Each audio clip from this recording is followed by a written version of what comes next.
Looking to make some healthier habits this holiday season? Make sure to check out our Moving Through Midlife community over on Facebook, as we are doing a Planksgiving event where we are doing daily plank workouts.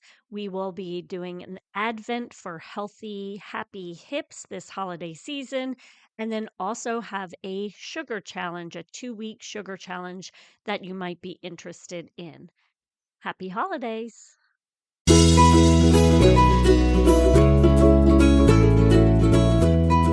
Welcome to Raising Healthy Humans. I am your host, Courtney, a personal trainer and health coach, and the founder of FormFit, a community where I help busy moms move more.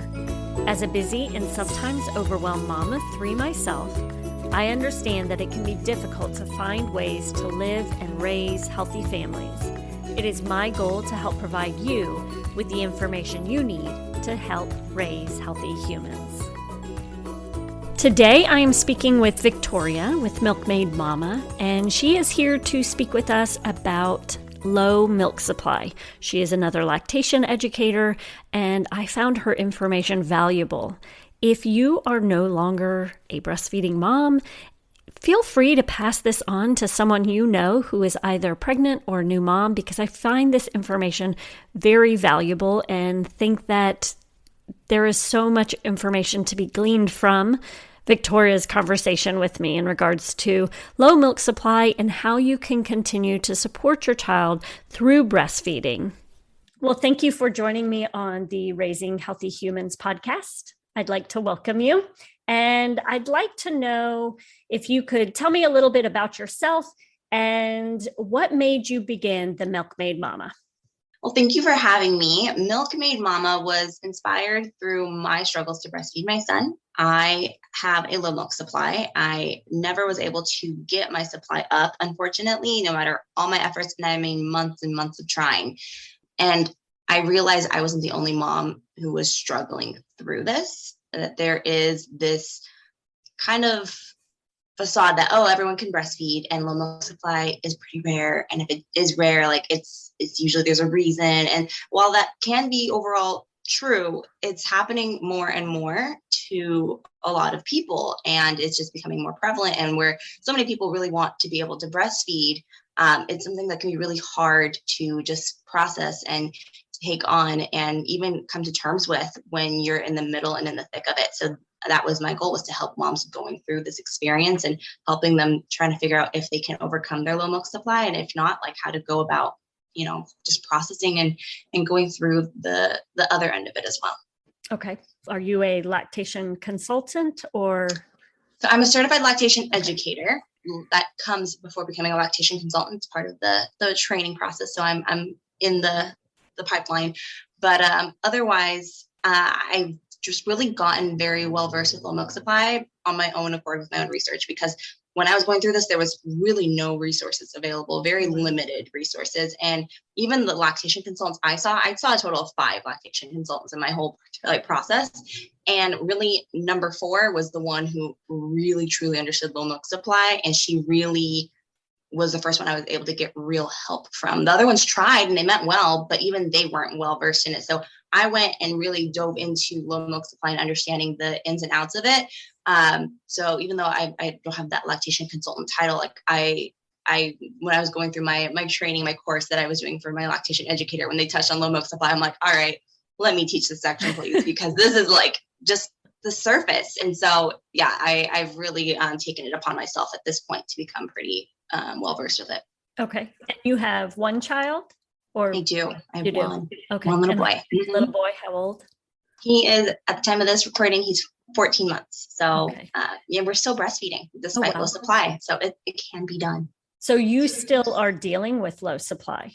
Mm-hmm. Yeah. We've had to supplement since he was born. And unfortunately, I was never able to pull away from it, no matter what I did to try and increase my supply.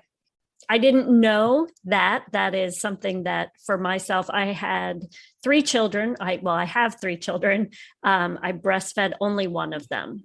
So, and I did not have that issue. So I didn't understand. I didn't know if once you have it, you always have it. So you always have to supplement, or if it's something. Everyone's different. Okay. Everyone's different. And it comes down to like every pregnancy. Like you could have a low supply with one, but not with another. And there's things that can change, and it's all based off of the root cause. Once you figure out that root cause of why you're having a low supply, and if you're in a position where you're able to address it, then it may be a totally different outcome for future babies. Okay. So what would be some of the root causes as to why you might have low milk supply? So they fall into two like buckets. One is like primary issues, the other one's secondary. And primary is stuff that's going on specifically with the mom. And then secondary is like things outside of the mom herself. So with primary, we see anatomical issues or hormone, sometimes even some trauma or damage that could have occurred due to various reasons. So some of those could be like, inverted nipples are one of the probably like low grade, easier ones to kind of tackle, but that can affect a latch and affect supply if you don't address it. But then there's, hormone imbalances. That one's a little tougher. And then, trauma, like if you had surgeries like, breast implants or reductions, things like that. If you've done any surgeries, like just open heart surgeries, chest surgeries that aren't even about your breasts, but they, all kind of are falling around where the mammary tissue and then ducts all connect, that can affect supply too. So there's a lot of things that can go into that. Secondary, it's a little bit more expansive. It can come down to poor feeding management. It can come down to oral restrictions in babies, so like tongue ties. It can come down to even diet. And there's also just pregnancy and labor can also actually impact your milk supply as well, and just things that happen during that time. Okay. I wanted to ask you, as you started naming off some of the primary root causes. Yeah. So inverted nipples. Mm-hmm. Is there anything, so what would you recommend for someone who has inverted nipples? Is there a quick solution for that, or? Yeah, it depends on the type of, there's different grades of how inverted they are, but we're talking like there's little tools that you can use and things of that nature. But there's also like, just techniques like with your own hand, like you can some people have what appears to be an inverted nipple, but when it's stimulated, it protrudes. And so it's one of those things that you just, can work with depending on your specific, anatomy. And then one actually I left off, which isn't talked about a whole lot, is like insufficient glandular tissue, which is basically when the glandular tissue doesn't grow as it's supposed to during pregnancy to be able to produce milk. And so that happens too. So that's one of the lesser known ones that people like don't suspect, but it happens. Okay. And then you also mentioned implants. Some people may not realize that does affect their breastfeeding. It can. Yeah, it can. Or I'm sorry, the milk supply. Yes. Okay. Right. It depends on how the procedure was done. Okay. And that's something you can like follow up with your surgeon if you had an implant put in. So basically it depends on where the incision's placed and how where the implant is placed and how it might affect, like, again, it just comes down to the glandular tissue. If it interferes with that, which a lot of surgeons say it won't, or it shouldn't, but it really depends on how they do it. So make sure if you haven't gotten a procedure done, like if you're looking at that, make sure like they really, really do know about how to like place it and what to do. Because I mean, even the incision like around the nipple there's receptor sites there that your body uses to signal like, okay, baby's latching and suckling, we need to make more milk. And so those receptor sites, those nerves get damaged. It can have an impact. In regards to, you also mentioned for secondary, poor feeding management. Can you go into more detail with that? So we're looking at when either mom has heard herself or from other people, like bad advice or practices, bad things like that are not good for supporting supply, such as, middle of the night feeds, like just skipping those entirely, or maybe only doing one when they're in the newborn phase, really timing the feeds instead of going based off of baby's cues, right? That can suppress how much baby is spending time-wise at the breast, and then affect the supply because it's not getting signaled properly. It's not having that relationship that it needs to have with your baby to be able to really get, your supply where it needs to be and where, baby's demands are being met. What do you find to be the most common reason? So you've given us a lot of different ones. What's the most common one that you're seeing? So I feel like primary and secondary are two very different things. So I'd say for each one of those. So when it comes to primary, when it comes to chronic low milk supply, you can't get your milk up. When it comes to primary, you are looking at hormones. And it, like I said, going back to that insufficient glandular tissue, your glandular tissue is not able to support enough of milk storage capacity. That also ties back to hormones, because hormones are what grow your glandular tissue while you're pregnant.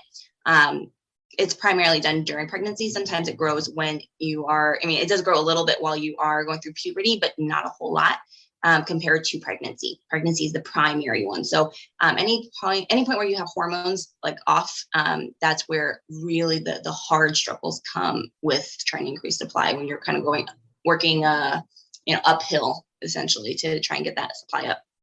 When it comes to secondary, the ones I've been seeing the most tend to be feeding management, and then also oral ties. Oral ties seem to be also increasingly becoming more common in terms of like how many people I see on social media, or just people I talk to, like maybe we had a tongue tie, we had to have a lip tie, we had to have a revision done, and it's interesting because tongue ties are one of those things that some people are even referring to as a fad, because they're becoming so common in terms of like, oh, it's just, it's a tongue tie, but they really do affect feeding. And so it's not just a fad, it's really like legitimately a problem if it's affecting, the latch, or even if the mom's experiencing any pain with a tongue tie. So it's one of those that it seems to be, though, a little bit more common than it used to be. People didn't always talk about tongue ties. And so same thing with chronic low milk supply, and from the primary side, both of those, I kind of always take a step back and I go, I really wonder what's at play here. Is it that we're just talking about them more, or are they actually like increasing in numbers, increasing in frequency and prevalence? And I think it's actually a little bit of both. Yeah, that's exactly what I was thinking. Is it that we are becoming more aware of that and people are speaking up? Yeah, I think it's definitely both, because it is that we're living in a culture where things are, it's not something you should ever tamp down. It's the mindset, right? You need to speak up, speak out if you're struggling. And it's really good because it helps people get the support that they need. But it just kind of sheds a light on so many topics that you're just like, I didn't even know that was a thing. Yeah. Well, and I think social media played a huge part in that, because social media really wasn't around. It was early on, so it was not very popular if that was the case. So I think social media has provided people an opportunity to see that there are other people out there like them who may be struggling with this. Yeah. And then it also goes into the whole, okay, but are the numbers rising too? And I really do think that's the case, especially like I was saying, from a primary standpoint with hormones. We are seeing so many health conditions on the rise, everything. So it's no surprise that low milk supply would be as well, because, there are so many conditions like fertility, right, is being a problem. Diabetes and like insulin resistance is on the rise. And that is actually linked to a low milk supply. That's one of the things that can contribute to a low milk supply, is having issues with your insulin. And so there are all these conditions, thyroid disorders also contribute to low milk supply, that are all on the rise. And so it's no surprise to see that this also would be trending upward. Okay. And in regards to the hormones, is there something that you mentioned that people could start doing during pregnancy to kind of help with this, to get them ready for increasing their milk supply?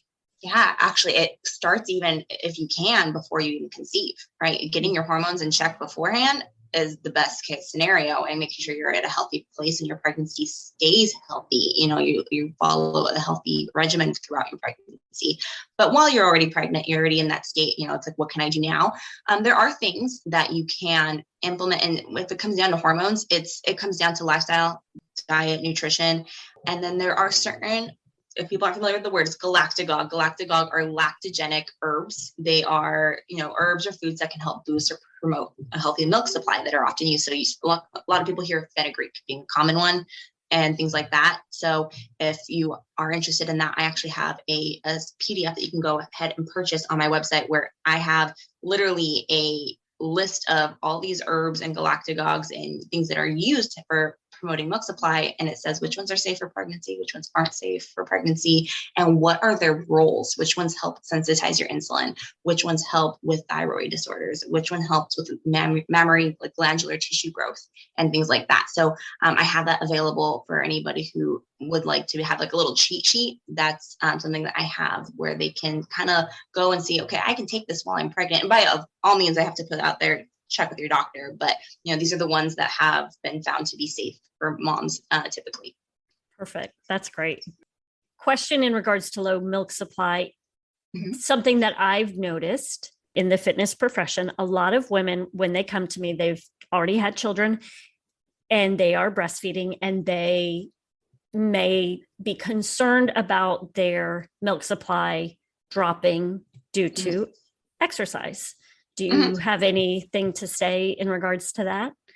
Yeah, so that's definitely more of like an acute milk supply problem where it's one of those things where it's a temporary thing. Typically, it's one of those where your milk supply has been established and you're good and you have a full supply, and now you're having something come up like exercise, or when someone gets sick and they get a cold, you see a dip in supply sometimes, or even just the 6-month mark on average for postpartum, just your hormones are still shifting.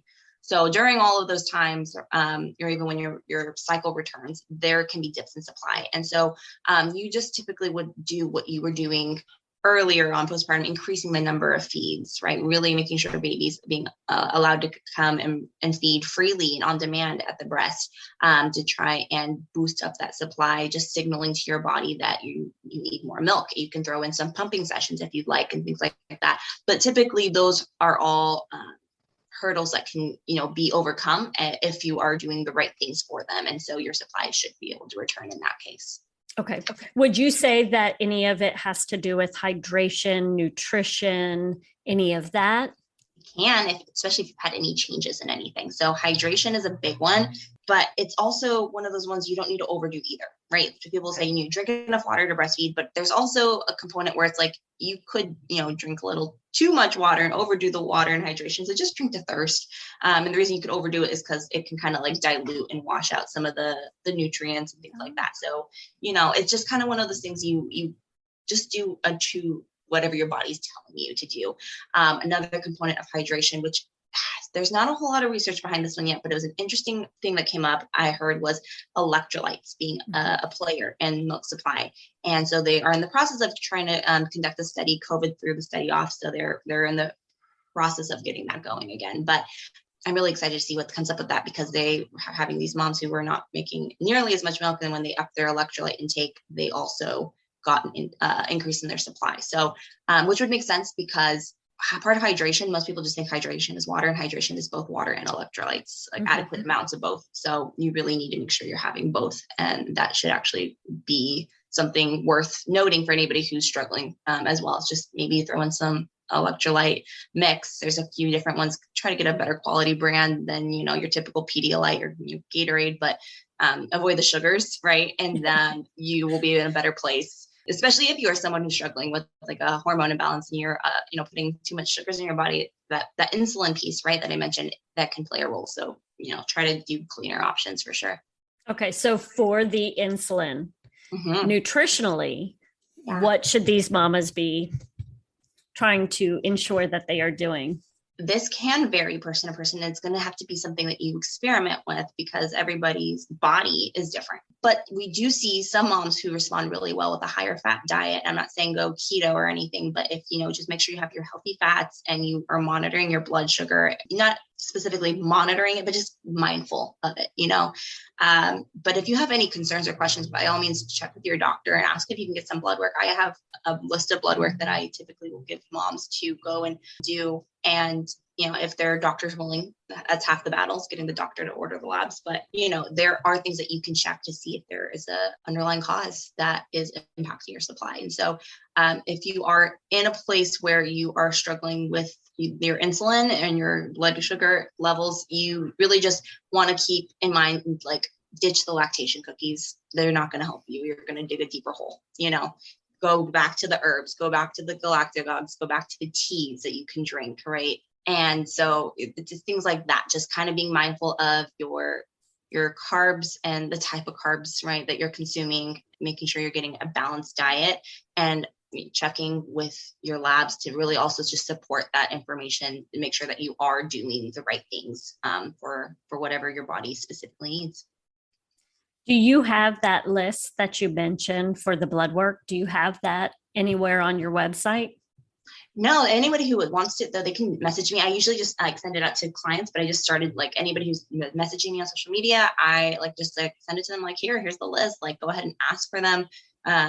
And by all means, if you have any pushback from your doctor, message me back and I can help you justify, because that's the thing, they have to always justify it for insurance purposes. So if that's the case, just be like, hey, I had this one client, her doctor questioned prolactin, and I'm like, are you serious? Out of all the hormones, that's the milk making hormone. I shouldn't have to explain this to you, but you'd be surprised. So I have that available. That way people can have access to it as well. Because essentially it comes down to testing for your thyroid, insulin levels, iron, some key nutrients like zinc and calcium and things like that. But the specifics, if anyone wants them, they can just send me a message on social media.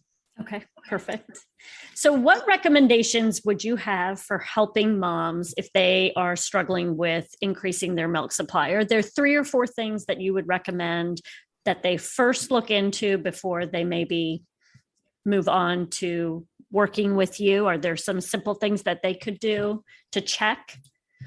Yeah, well, so first off, let's also address the fact that some moms have what's called a perceived low milk supply versus real true low milk supply, right? And you can get kind of concerned or worried that you're not making enough milk. And a lot of moms go through that because you can't actually see how much your baby's getting, right?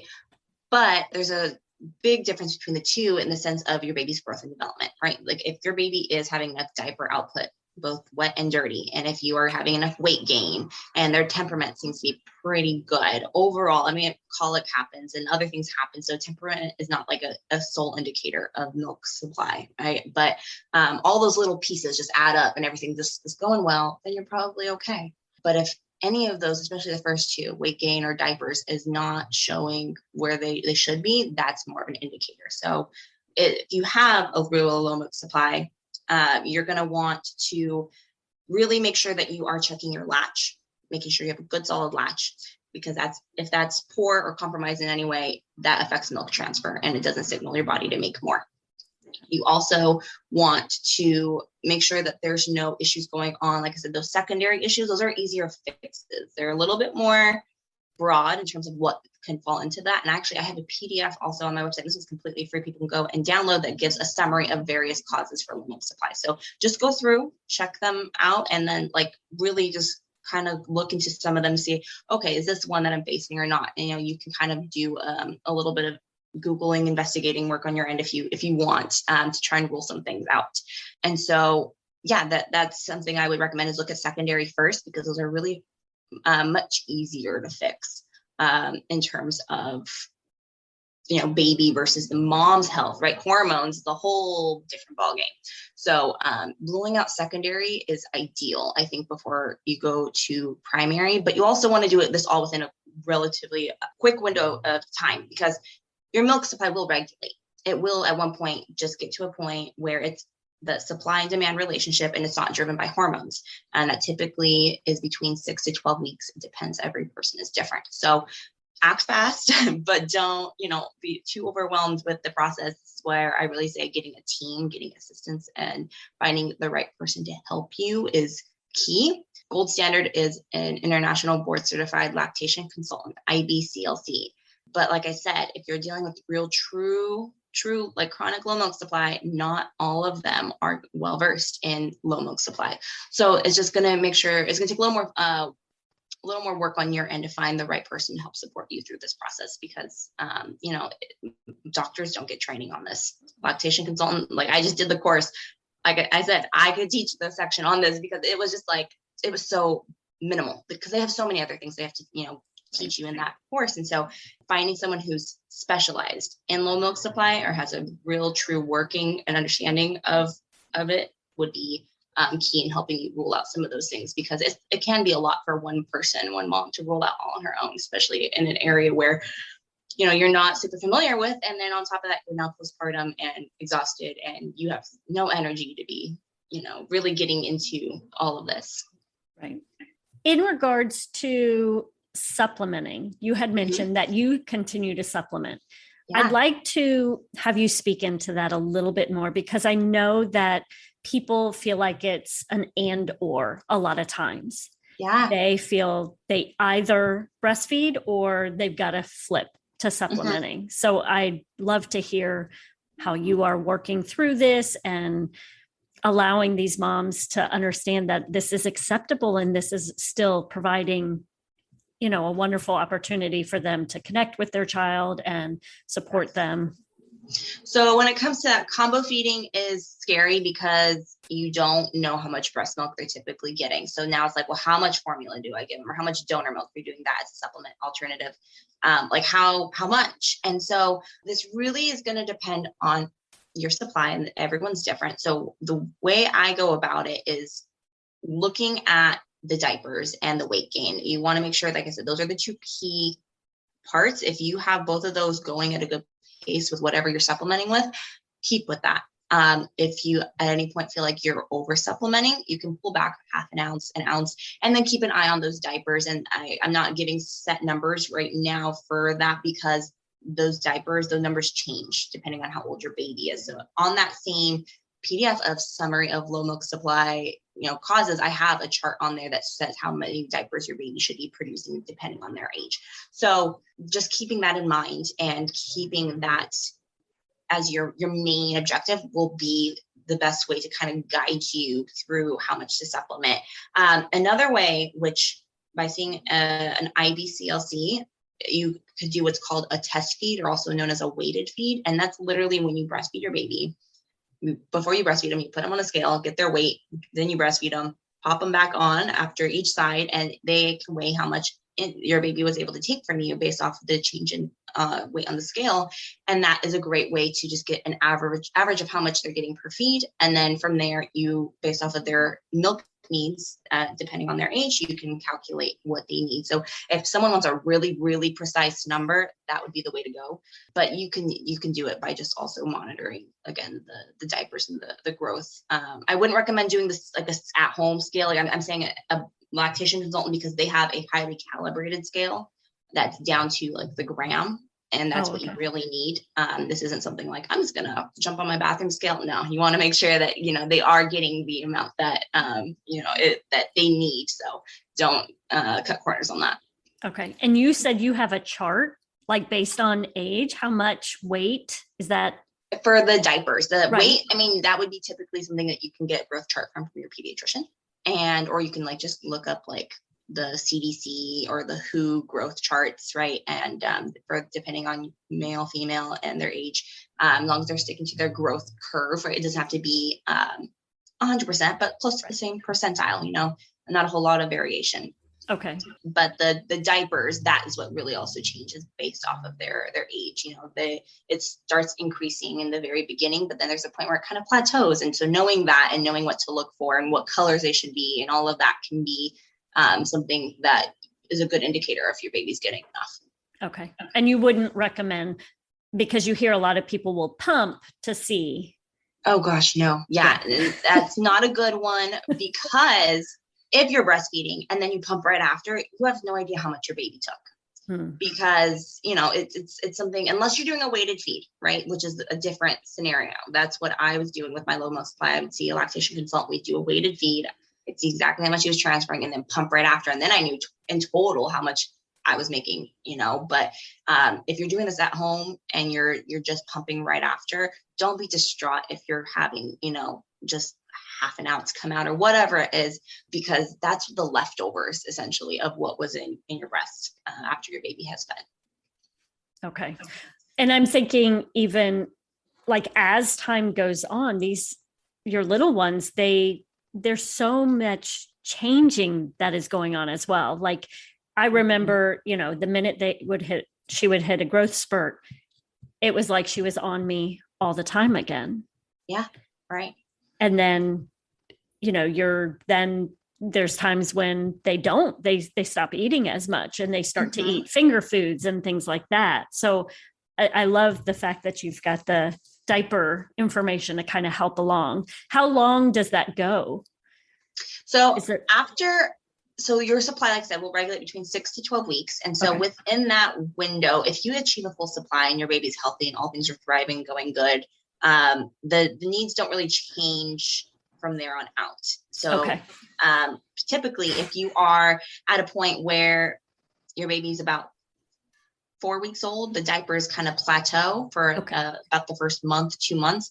But again, if weight gain is good, diapers are good, all of that is in check, then you don't really have to worry about always monitoring the diapers, just keeping it more in the back of your mind kind of thing. It's they're great indicators, but they're not something that, is something that you have to follow or adhere to forever. It's that initial establishing the supply that window of time that you want to make sure that things are going good. Okay. In regards to moms who are going through surrogacy, is there anything that they can do if they want to breastfeed their baby and they've have someone else, they are not going through the hormonal process with pregnancy? Is there anything they can do to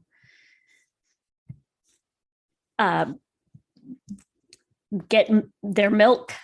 Yeah. Producing milk. Exactly. It's called inducing lactation, and it is a thing. And this is going to vary person to person. And this is something you're going to need a doctor to help you with, and probably a lactation consultant. Not all doctors are familiar with inducing lactation. So I say start with a lactation consultant, because they will probably be well connected in your area to doctors who they've worked with helping other moms induce lactation. So that way, the doctor's familiar with what to do. It may not be your current doctor. So what that process typically looks like is a couple of prescription medications. So what we do is we would put a mom on a birth control pill of sorts, depending on her, personal history, either high in estrogen and or progesterone. So we are going to mimic the pregnancy hormones. Estrogen and progesterone, they both surge really high up while you're pregnant. So you get those up really, really high, and then you go and you swap very quickly to another prescription. And that is, depending where you're at, if you're in the US, it's Reglan. And if you're out of the country, it's domperidone. Domperidone is not FDA approved in the US. But both of those have the side effect. Neither of them actually are for making milk, but the side effect is to increase prolactin levels. Okay. And so what you do is you mimic that switch of, as soon as you deliver, having the baby, the estrogen and progesterone that are really high drop very rapidly after delivering. And so that's what the two drugs will do. And you have that really high prolactin levels. At the same time, you will begin pumping and trying to do what you would typically do for a newborn, feeding 8 to 12 times a day. So you would need to implement a pumping schedule, and it can take up to about a month before you start seeing any milk. But it is possible. Your body will start doing it. And so if you really want it, it can be done. But I recommend reaching out. I mean, you can do it in as short as probably a couple months before the baby comes, but 4 to 5 months would be more ideal and giving you enough time. And then, you can start inducing lactation that way. But it's also important to note that not everyone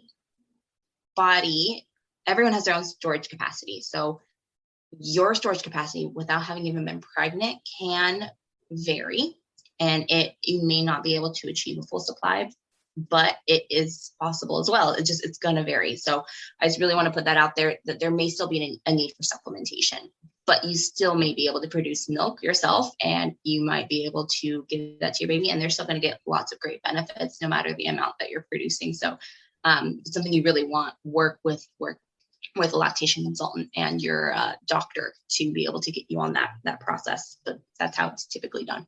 Okay, perfect. I knew nothing about that when I received the question. I was like, oh, okay. Yeah. I did not know. Surrogacy, adoption, people who want to, adopt a baby and breastfeed, it can be done. And some of them, like I said, do achieve full milk supplies, which is awesome. Yeah, that's But great. keeping in mind also like that hormone history, that background of your own personal health history, that's going to play a role in this too. So like I said, you're going to need a team to help you with that. Perfect. And is there anything else that you want to make sure that you share with our listeners? Yeah, so it's one of those things where low milk supply, we're talking about all the technicalities of it and what to look for and what to expect, but like there's a whole emotional side of it too. And I just want moms to know that it's not always an easy process, but it still can be really rewarding. If you have a low supply, I'm still breastfeeding my son despite having my low supply at 14 months. And my goal is to make it to 2 years, so it's one of those things where your relationship may not come out the way that you wanted or the way you hoped, but it's one of those things that it can be reframed. Your vision of what success looks like can be adjusted. And I remember when I was going through the early postpartum phase, like someone told me this, I wouldn't have loved hearing that because I just wanted answers. And unfortunately, the human body is so ambiguous and just so, you can't guarantee anything with science and medicine. And so it's possible that you can get a full supply, but it's also might be something that you may not be able to for this baby, or it may not happen at all. And I really think that there are things that you can do in between babies. And that's what I'm currently trying to do for myself is I'm trying to put myself in a place where I'm primed for a better next time. So it doesn't mean that your breastfeeding journey has to end. And it's one of those things that you have to, I think, figure out what works for you. And one of those things that if you really, really want this, seek out the right kind of help, because it is a beast to kind of manage on your own. So, and yeah, it's one of those where I don't want people to feel like all hope is lost, but it can be overwhelming, and I'm not going to lie or sugarcoat it. So get the right help for sure. Okay, perfect. Now you offer a course or are in the process of launching a course. Do you want to tell us a little bit about that? Yeah, so I'm gearing it up. Depending on when this is going to be out there, I know that it may be close to the date or right around when it will be available. And so it's all about how to go about navigating your low milk supply. And this is really going to be a step-by-step course where it walks you through, okay, here's what you need to do next. Here's what you need to do next. Because I found that I did not have that kind of assistance and support when I was going through it. And when I say, here's what you do next, isn't, okay, let's rule this out. Let's rule this out. Here's who you need to go to, because that kind of information was not accessible. And, let's walk you through how to rule out secondary issues. Let's walk you through, navigating, working with your doctor on this specific problem. Or if you have thyroid issue, how can you increase your odds of producing more milk, and all of those like little nitty gritty things. And they're going to be little tiny short sections. Like I know that sounds like a lot and it can be overwhelming to think like, oh, that is a lot of information. They're going to be in like bite-sized lessons, because I know you have no time early postpartum to go and take on a whole course. They're going to be 10, 15-minute sessions that you can play the audio while you're doing a feed, because you're doing them 8 to 12 times a day. You know how much information you can get in a feed, so it's one of those that you can do at your own pace, but also it's actually something you can digest and is palatable for the moms who are, especially if you have more than one baby and you're like, I don't got time at any point to listen to anything. When you're doing your feed, sit down, play it, and you will get all the information you need and next steps to take in order to best tackle this. Perfect. Thank you so much. And where can everyone find you? So I'm on Instagram at Victoria S for Sophia Mendoza. And then I have a few other social media accounts I'm really mostly on Instagram. And so you can find me at Milkmaid Mama. All the links to my social media are on my website. And I also have a Facebook group specifically dedicated to moms who really truly have a low milk supply, who already have been through it and or are currently going through it, but they know they have chronic low milk supply. And their goal is to change that, either whether for that current baby or for future babies. And so it's called Overcoming Low Milk Supply, and they can join us on Facebook completely free. And I just put out all kinds of information and content about things that you can actually apply to your life, things you can do and take action on and implement to try and increase your odds and whatever your underlying root causes are, and that's a key piece, is figuring that out first, but that community is all about helping you figure that out with you. So we do that as well. Perfect. Thank you so much. You're welcome. Thank you for having me. Yes, thank you for your time. Thank you so much for taking time out of your day to listen to our podcast. I hope you found the information from Victoria valuable and are able to take some of the information she has in regards to low milk supply and use it in your own life. Make sure to check out our show notes. I will have all the links for her programs, her information, so that you can reach out to her if you have questions or concerns in regards to the information she provided you today. And if you are looking for a community that offers workouts, recipe ideas, posture tips, and a community of moms who want to support one another through this journey of motherhood, make sure to join us over at our Form Fit Mom community on Facebook. Each month, we do a fun 5-day boot camp where you are receiving information. I'm posting videos of different information that you may need. So it may be something in regards to posture. It may be something in regards to this month, it's in regards to planks. So it just kind of depends on the month and what we're talking about and questions you may have as to what will be next. But I'd love for you to join us over there. It's our Form Fit Mom community so that you can get more information from us. I hope you all have a wonderful day, and I will talk to you soon. Thank you so much for joining us today. If you could do me a favor, if you like what you hear, could you leave us a review or take a screenshot and share your favorite takeaway on social media? And make sure to tag us over at raising_healthy humans. Now go out and enjoy more movement throughout your day.